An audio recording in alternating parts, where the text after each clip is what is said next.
Hello, everyone. Welcome to Arash's World. Today, we have a very special guest. We have Christopher C.J. Gross talking to us. Hello, how are you doing, Christopher? Hey, Arash, I'm doing well. I'm doing very well. I'm very excited about this conversation we're going to have today.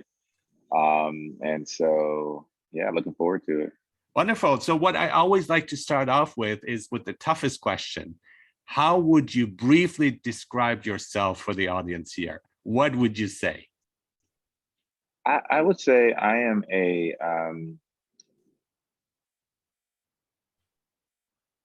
engineer professional turned diversity consultant. Um, it's important. It's important to know the first part because the way I approach this work is around a kind of a process from an engineering perspective and from an objective perspective. So that's the probably best way to describe myself. So a kind of scientist, would you say? Scientist of humans. Yep. Okay. Yep. Humans and the workplace. Humans in the workplace. That's a perfect way to describe it. Great. And we want to talk about your book. So your book is What's Your Zip Code Story? Understanding and Overcoming Class Bias in the Workplace. Let's dive into it. Sure. Absolutely. So I guess tell you a little bit about it first. This book comes from a conversation I had at the Society for Human Resource Management Inclusion Conference in 2019. This presentation was about class bias. It was on the very last day of a big conference at the very last hour. I didn't think anyone's going to show up, but to my surprise, 60 people showed up. And not only did they show up, they stayed the whole time and would not leave until the AV person turned the lights out and unplugged the microphone. And the reason why this was the case was because this was the first time they had been in a safe space where they could talk about some of their challenges that had nothing to do specifically with race or gender or sexual orientation, which is what we talk about in the diversity world quite a bit. It had things to do with what school you went to, how much money your parents had, your last name, things that we, again, don't really talk about, but we identified 8 class biases that prevent people from moving forward and upward within their organization. And again, that we don't really talk about as it pertains to diversity, equity, and inclusion. That's definitely true. I mean, the focus is on those things, as you're saying, like race and gender and so on, bias, but where people come from, where people live is hugely important too. So what would you say is, I mean, and diversity is kind of like people always talk about it and so on, but there's so much more that we can do, so much more diverse that we can get, and especially when we look at the workplace. So what are some of the challenges you'd say in terms of diversity at the workplace? And what can we do about them? Sure. Some of the top challenges about diversity is that, like you mentioned, what do we call diversity? So let's say, for example, we're only focusing on race. I think we are undercutting our opportunities for advancement because there's a whole other world of diversity that supports or enables us from getting to the place that we want to move to in our companies. So just really breaking down what diversity is, what bias is, what it is not, and that it's not going anywhere. And so as we educate people on diversity, on bias, and that it's not going anywhere, that would be the first part of it. And then the second part is to look at the system. So again, this goes back to my engineering background. The system will always produce what the system is designed to produce. So although we do diversity, equity, and inclusion, and belonging, justice, accessibility conversations, if you don't focus on the system and how the system produces what the system is designed to produce, we will never create opportunities for people who are marginalized communities. And so that's a big part of the challenge that we see in the workplace. And that is, you mentioned a great point here. I think with diversity, often what we see is people are pushing diversity, but it's a limited view of it. It's like it's their own part, or it's just one part of it. And I really like what you're mentioning here, because I feel like when that happens, I don't feel included. and we want to be inclusive, Right. right? So if we want, Right. we want to have the diversity basically, and not just part of it. And I think that is hugely important, to not just have one's own interests, of course, that's important, but also looking at the big picture in terms of having different voices. And I'm just like surprised that a lot of businesses don't appreciate that, because when you have diversity, to me it seems common sense, but when you have diversity, you have all these different points of views, you have people with different perspectives, different ways of thinking, different cultures, different languages. Why don't you take advantage of it? And that's my question for you. Why do you think these businesses don't take advantage of it? At least instead they settle on people that are very similar to their own views, and then that's it, and they can't grow as a business, as an organization. Absolutely. So it's a great question, and it's one of the first things that we deal with, which is the brain science. Mm-hmm. So in Daniel Kahneman's book, Thinking Fast and Slow, he tells us that we have two systems in the brain. We have system one, which is our fast brain, which is where all our knee-jerk reactions live, or which is where our stories live about one another, which is where our past background experiences dictate what we do. This happens very quickly under the radar, and most of us are not aware of it. 99.9% of our biases we're not aware of. It's not intentional, and we're not in control of it. Mm-hmm. So when it comes to making changes, our brains are pretty much still operating in survival mode, or in a reptilian way, mm-hmm. which is more about survival. Although we're not a hunter and gatherer society anymore, we still operate in that way. So the brain is designed, our bias is designed to keep us safe. So when change comes about, the brain will respond very much in a way to make sure that you stay safe, or that you are not uncomfortable. So when it comes to hiring someone who is not like you or does not have a similar background as you, the brain will step in very quickly and to focus your attention on something that, like, for example, what school that person went to. Oh, they went to this school. This is the person, I'm telling you, this is a great school. This person's from this area, or you might like this person's, something simple as you might like this person's personality, or they played rugby or golf or soccer or football, which depending on which country you're from. All these things create this bias. The goal is to really slow down the brain, be aware when you're in what's called fast brain, and move to what Daniel Kahneman calls the slow brain. The slow brain is where we are able to mitigate our biases, where we're able to do what they call metacognition, which is thinking about our thinking. Yeah. That allows us to slow down and say, in our company, this is what we do, and we also teach other leaders to actually talk about your biases out loud, even check this out, even when it's not politically correct. And uncomfortable, It's very uncomfortable. Yeah. One of my colleagues, we had a conversation, we hired some interns, and I said, I'm not sure if I like this person as a potential candidate. And my business partner said, well, why? I said, well, they're talking way too slow. He said, well, what does talking speed have to do with the actual requirements for the job? I couldn't answer it. And he said, well, tell me your story about this pace of speaking. I said, well, when people talk slow, I believe they're going to do work slow.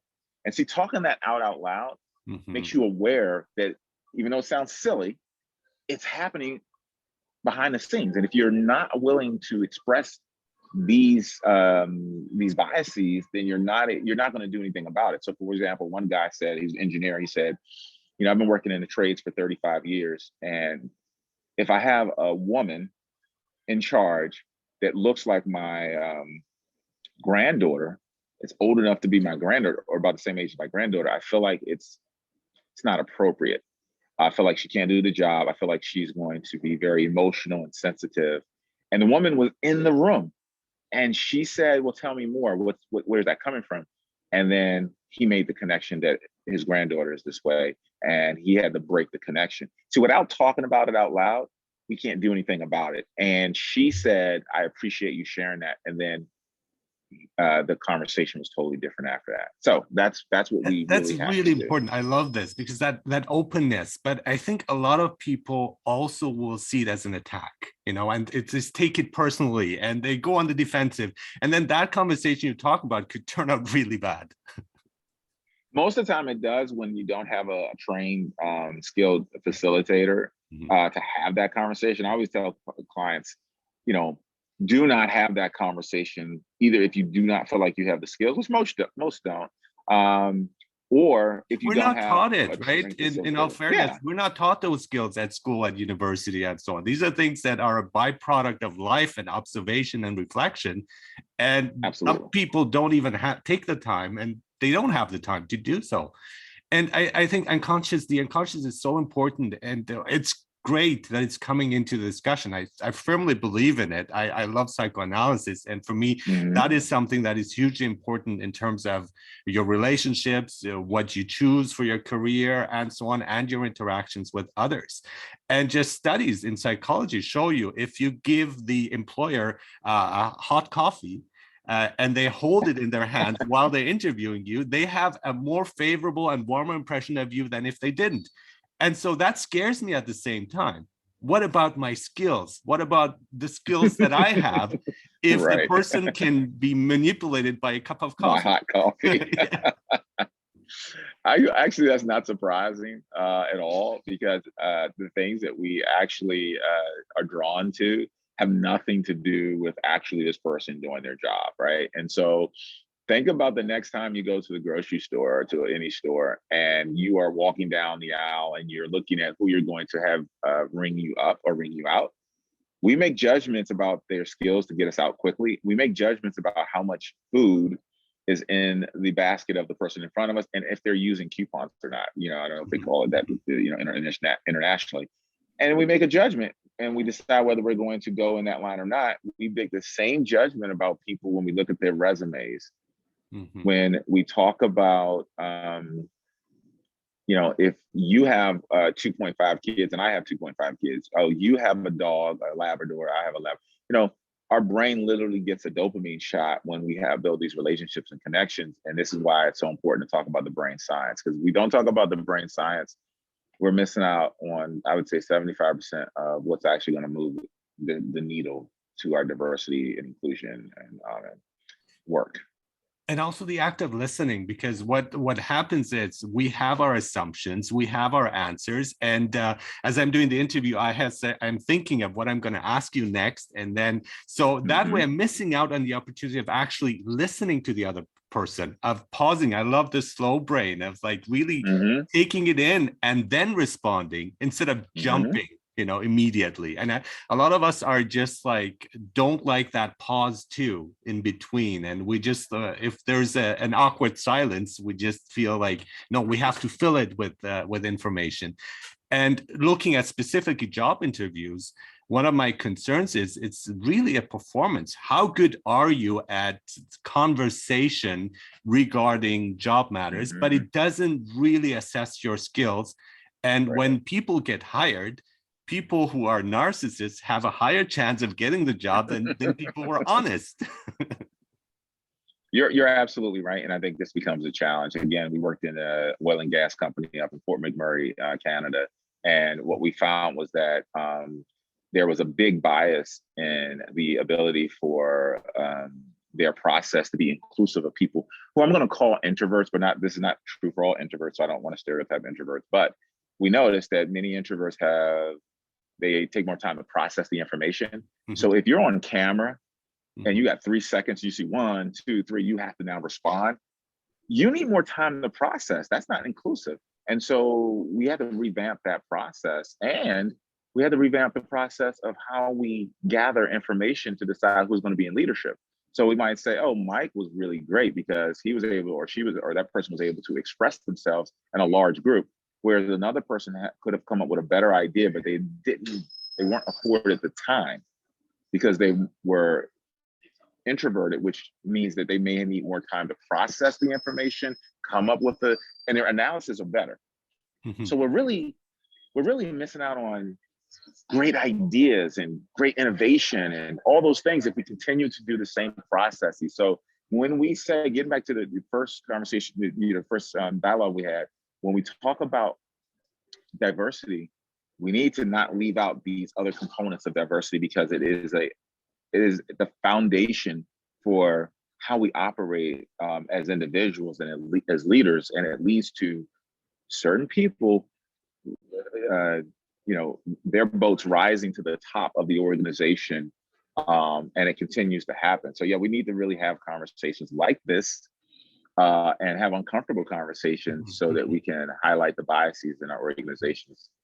And we have a lot of assumptions about everything, like you're saying. I think that's definitely true. About food, I don't like seafood. And so when I see it, I immediately say no. And I think the openness of like trying it out, and saying, okay, I'm gonna try this out and see if it works out.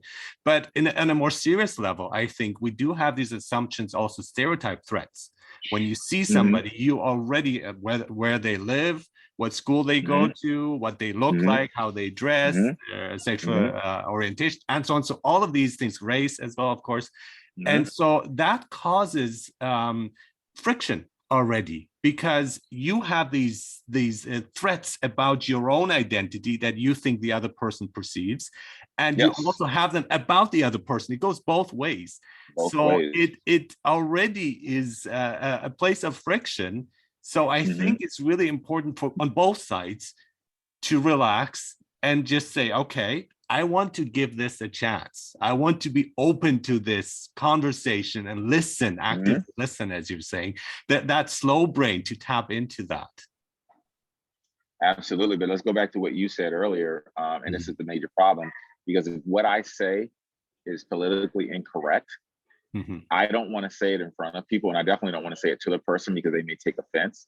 And if that's my supervisor or my direct report, I may find myself in the office of the leader or HR professional saying, "Hey, you shouldn't have said that," and you may be put on a PIP, or you may be put in a situation where you have the union come in, a union leader, and you're now unable to lead that person without a third party in the room. So people are fearful of that happening. And if we be honest, most cultures and organizations are not set up to have honest conversations like that, to say, hey, I noticed we don't have any young people in leadership, or we treat the people who are more seasoned, I like to say older, like they cannot use technology. Obviously, there's some people who do not, but there are a lot of people who can. And we make these assumptions, and to say for a leader, and I want the listeners to check, to kind of like lean into this conversation. If a leader was to say and be transparent and authentic to say, hey, I actually have a bias, or our organization have a bias against people who are older around technology because this just happened, then people would say, oh, we can talk about this because the leader talked about it, and he or she or they acknowledge that this happened. So everyone does not have to walk around and act like there's a 15,000-pound gorilla that does not exist, but that's destroying the whole culture of the organization. We need to have more of those conversations. Yeah, and you're an emotional intelligence coach, and I can see that just that answer proves it, of being emotionally intelligent. And we need to foster that. It's the intelligence on its own, the academic intelligence, cognitive intelligence, and so on, is just not enough in the workplace, especially. Absolutely. And so what we see, and I've had conversations with people who are from very good universities, who are highly intelligent, but they're not very interesting people, and they're not very smart in my point of view. So, and they're good at one thing, of getting those good grades, but apart from that, they're not good. And so when they get hired, they don't last a long time at the workplace, because they don't have those necessary skills to interact with others, that emotional intelligence. Absolutely. Totally agree with you. So how can we foster that and that kind of environment at the workplace? Because I find workplaces, they're trying to protect their own system, and they're very close-minded. I mean, we talk about thinking outside of the box, and we want innovation and so on. But when we look at it in terms as a scientist, as you would say, we see that that's just not followed, or it's just like lip service or buzzwords. But how can we truly become more open-minded in that sense, more flexible in terms of management organizations? Absolutely. It starts with leadership. Leadership drives culture, and culture drives performance. So individual contributors in culture will follow what leadership does. So if you have a company, they could be doing a lot of the diversity work in terms of programming initiatives, but if the leadership does not create a space of a space of safety, psychological safety, then people won't feel comfortable actually having those conversations. So what companies have to do is they need to have a competency requirement for their leadership that has nothing to do with performance or that level of intelligence. They need to have competencies around emotional intelligence and social intelligence, which is hard to measure. Yes. So they need someone to come in as a consultant, such as myself, or someone who has experience in that social aspect, to give assessment tools and other ways to measure competencies around this. Because without social emotional intelligence, cultural humility, without that being a requirement in terms of competency for leaders, you will not see more inclusive leaders. You will not see more leaders who are emotionally intelligent, because it's not being measured. So I love what a lot of consultants and leaders have said, is that what is not measured does not get done. And so if you keep hiring people based on their past experiences and not emotional intelligence, you're going to continue to have non-emotionally intelligent workplaces. And those who are emotionally intelligent will leave the company and they will go to the competitors, which then costs your company in two ways. One, you're losing organizational talent. You're also losing motivation and morale. But at the end of the day, for every $100 that you spend on an employee's salary, you have to spend a third of that to replace them in attrition.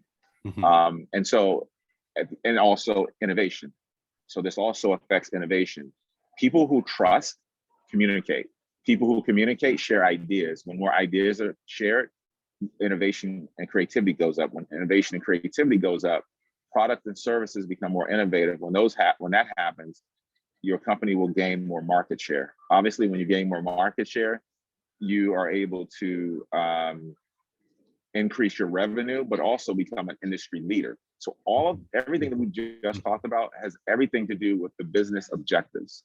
And there is a business case for this. And I just laid it out there.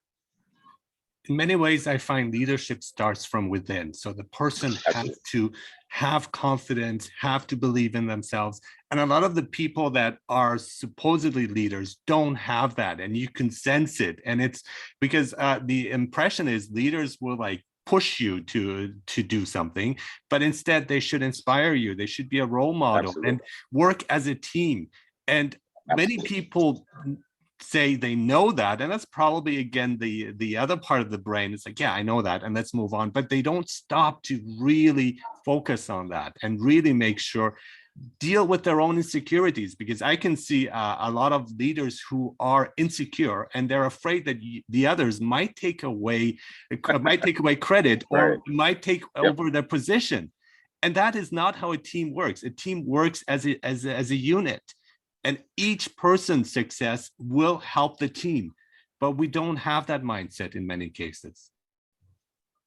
Yeah, you're absolutely right. And I think one thing you said was critical is, how do we develop leaders? We don't have to just look at our leaders and say, hey, you're not emotionally intelligent.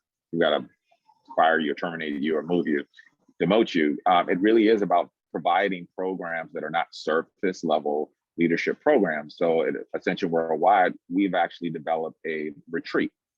And this retreat is not a PowerPoint by death retreat. It's a retreat that we take leaders out of the office space and out of the interior and into the woods sometimes, and do deep level work. And we talk about our past experiences and our fears, things that you're really not set up to do in the workplace. And we take them out for anywhere from 2 days to 4 days. We have them go through this process. And what we find is that they are the catalyst for a more intelligent, social plus emotional intelligent workplace.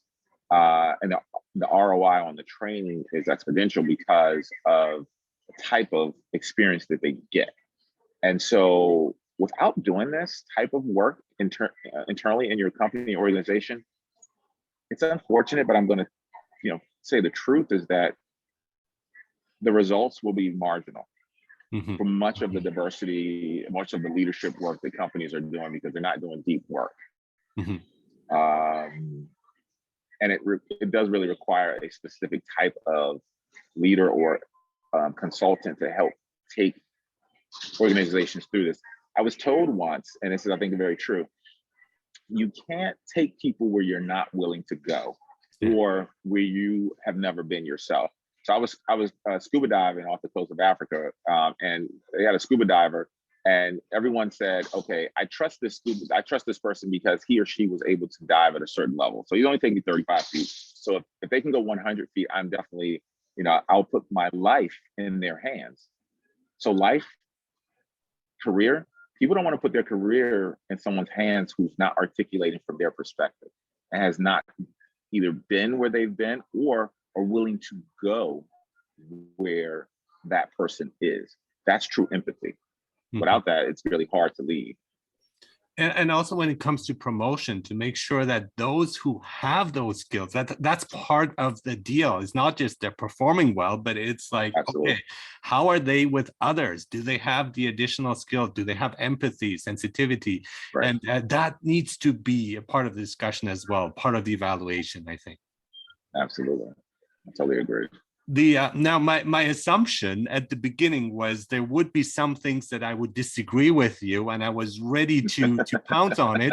And unfortunately, sadly, I must say, I 100% agree with you. There's nothing I would disagree with. So this is just wonderful and a bit unexpected, because I was expecting a bit of uncomfortable moments here. But this is wonderful. Thank you so much for your insights. Your book, Absolutely. PJ. Your book is What's Your Zip Code Story? Understanding and Overcoming Class Bias in the Workplace. Such a delight talking to you. And thank you so much for being on Arash's World. Absolutely, Arash. Thank you so much for having me. Awesome conversation. And I'm excited for your readers to just be, more aware of some of these opportunities within their leadership opportunities. They will be now, thanks to this conversation. Thanks so much. Awesome. Take care.